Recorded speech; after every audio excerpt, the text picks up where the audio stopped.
சிம்பிளான ஒரு ரெசிபி பண்ண போகிறேன். பேச்சுலர்ஸ்க்கெல்லாம் ஈஸியாகவே செஞ்சிடலாம், டேஸ்டியாகவும் இருக்கும். இந்த சுவையான முட்டை சாப்ஸ் எப்படி செய்கிறதுன்னு இந்த வீடியோவில் பார்க்கலாம்.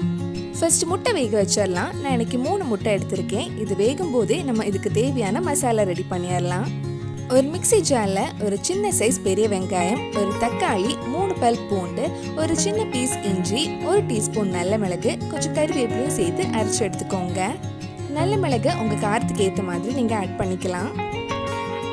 இது அரைச்சதுக்கப்புறம் இது ஒரு பேனில் போட்டு நல்லா வதக்கலாம். அந்த வெங்காயத்தோட பச்சை வாசனைலாம் போகட்டும். இப்போ ஒரு பேனில் கொஞ்சமாக எண்ணெய் ஆட் பண்ணுறேன்.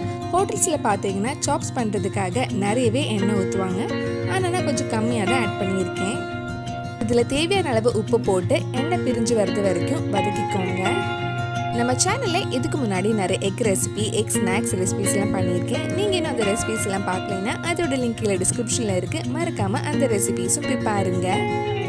இந்த மாதிரி நல்லா வதங்கி பச்சை வாசனைலாம் போனதுக்கப்புறம் இதில் 1/4 டீஸ்பூன் கரம் மசாலா ஆட் பண்ணி மிக்ஸ் பண்ணலாம். நம்ம மசாலா ரெடி ஆகிடுச்சு. இனி இதில் நம்ம வேக வச்ச முட்டை பாதியாக கட் பண்ணி இந்த மசாலா கூட சேர்த்து மிக்ஸ் பண்ணால் நம்ம டேஸ்டியான எக் சாப்ஸ் ரெடி ஆகிடும். நீங்கள் ஹோட்டல்ஸில் யூஸ் பண்ணுற மாதிரி நிறைய எண்ணெய் யூஸ் பண்ணியிருந்தா இந்த முட்டை மசாலா கூட சேர்த்து மிக்ஸ் பண்ணுறதுக்கு ஈஸியாக இருந்திருக்கும். ஆனாலும் இந்த மாதிரி கம்மி எண்ணெயில் பண்ணால் ஆரோக்கியமாகவும் சுவையாகவும் இருக்கும். கடைசியாக இதில் கொஞ்சம் மல்லியிலையும் போட்டு மிக்ஸ் பண்ணால் நம்ம சுவையான முட்டை சாப்ஸ் ரெடி ஆகிடும். நம்ம எல்லாமே அரைச்சி போடுறதுனால பேச்சுலர்ஸ்க்கு ரொம்ப ஈஸியாகவே பண்ணிடலாம். வெஜிடபிள்ஸ் எல்லாம் ஒரே அளவில் கட் பண்ணணும் கிடையாது.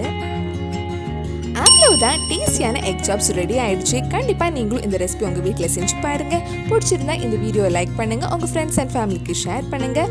வேறு நல்லா எக் ரெசிபி நம்ம சேனலில் ட்ரை பண்ணலான்னு கீழே கமெண்ட் பாக்ஸில் சொல்லுங்கள். நீங்கள் இன்னும் என்னோட சேனலை சப்ஸ்கிரைப் பண்ணலைன்னா மறக்காமல் சப்ஸ்கிரைப் பண்ணிடுங்க. கூடவே அந்த பெல் ஐக்கனும் ப்ரெஸ் பண்ணால் நான் புது வீடியோ போட்ட உடனே உங்கள் ஃபோனுக்கு நோட்டிஃபிகேஷன் வந்துடும்.